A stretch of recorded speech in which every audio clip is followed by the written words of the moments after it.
Good evening, Professor Snape, and welcome to Cal State San Marcos. How are you doing today?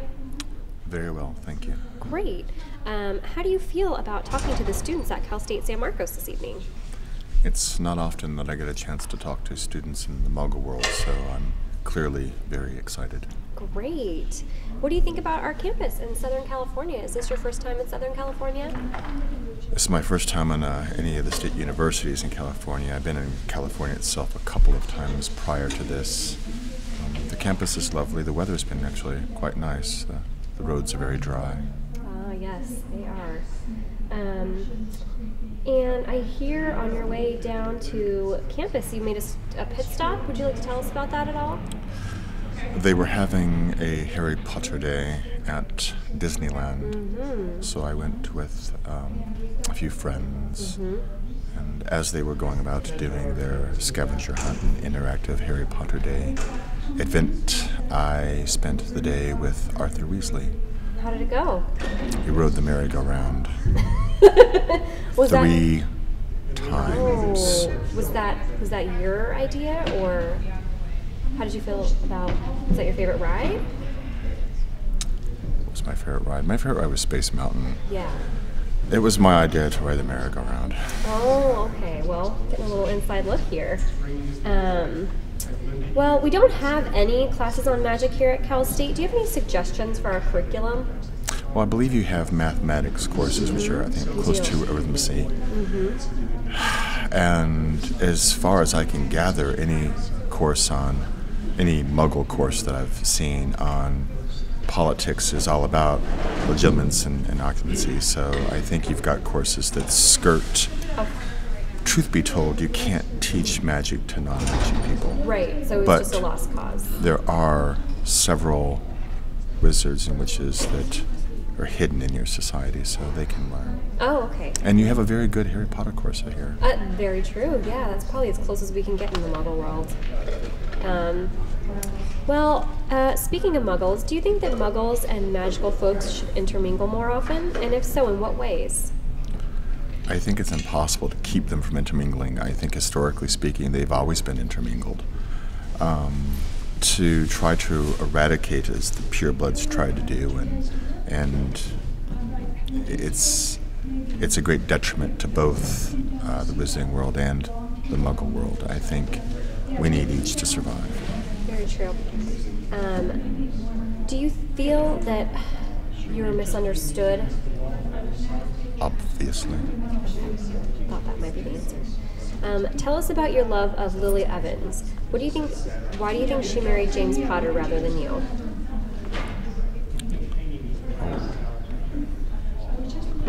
Ouch. There was an incident you might recall where I said something I shouldn't have said, which was the final straw in her choosing which path to go on. And at that point in my life, I chose, as you are no doubt aware, a very incorrect path, which I have spent a good many years trying to reconcile, both for her memory and for the safety of the Potter child. Thank you. And how were you treated by other students at Hogwarts when you were a student there? When you come from a lesser background, a poorer background, when you don't come from an affluent family, it's difficult to fit in. And when you were constantly confronted by bullies, it makes life very difficult. It was very rough for me. Lily was a saving grace for me for several years. Definitely. What is your assessment of the current students you teach at Hogwarts? There are some bright students. There are some shining examples of. There are some bright students and some shining examples of academia. There are several students who are, I can only refer to as dunderheads, who need a good nudging to reach their full potential. And do you prefer to teach potions or defense against the dark arts, and why? You want me to answer that honestly? Yes, please. I love potions. Potions has always been a passion of mine, and I am, as rightfully so, the potions master. We seem to have a knock at a door somewhere. That door is locked, so they're going to have to Well, stay. they're going to have a long wait. I felt, and Dumbledore disagreed with me, and for reasons of which,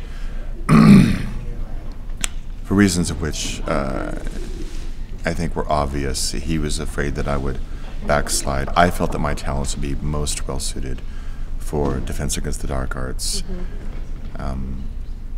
Again, Dumbledore disagreed with me, so that's why I maintained the post as Potions Master for as long as I was. Perfect.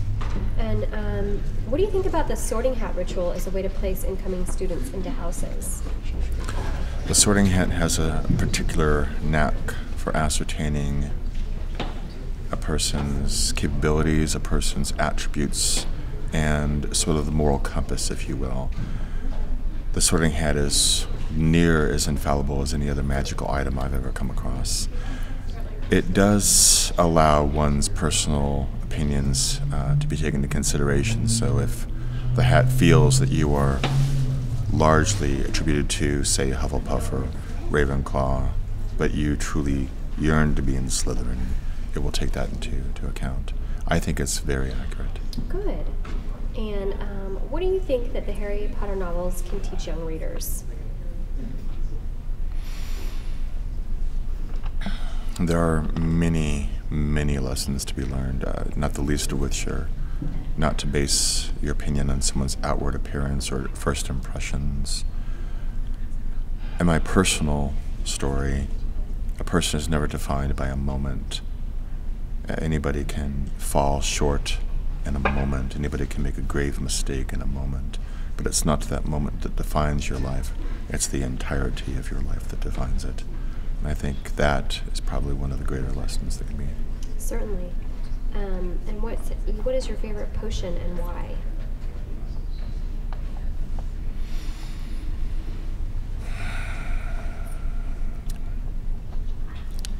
I get asked this question a lot. Truth be told, and strictly off the record, honey badger anti-venom. No reason. Oh, that sounds like a good one. Okay. What is your favorite dessert that's served at Hogwarts?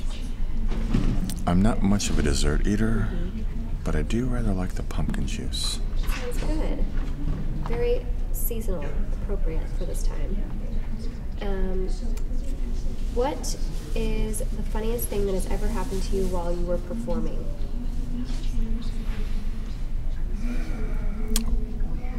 You mean doing these sorts of lectures and Yes. Q&As? There was, and I won't tell you what, but there was a young person who came to one of my performances with a book, and they'd written down in advance, I think, 10, 15 questions.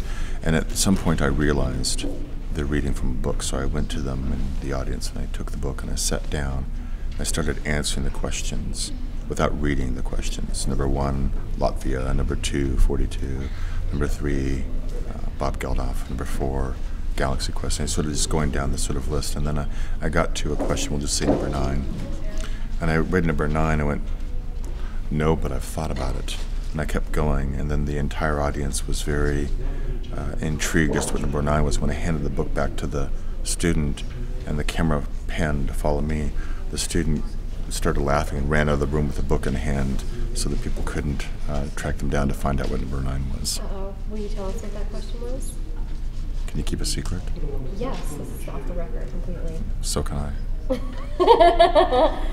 Well, in that case, I have one more question for you. Yes. Is there anyone else at Hogwarts that you admire, and why? I disagree with a lot of people. Even more people disagree with me. I have a lot of respect for McGonagall. Her and I are cut from a very similar cloth. She has the same level of tolerance for disobedience that I do. I have a fond respect for Dumbledore. One of the few people. There are several people in the Order that I do like is such a difficult word. I due respect. Again, I disagree with a lot of people, but in the end, Arthur Weasley, Remus Lupin, actually, in the end, he and I got along quite well after the fact.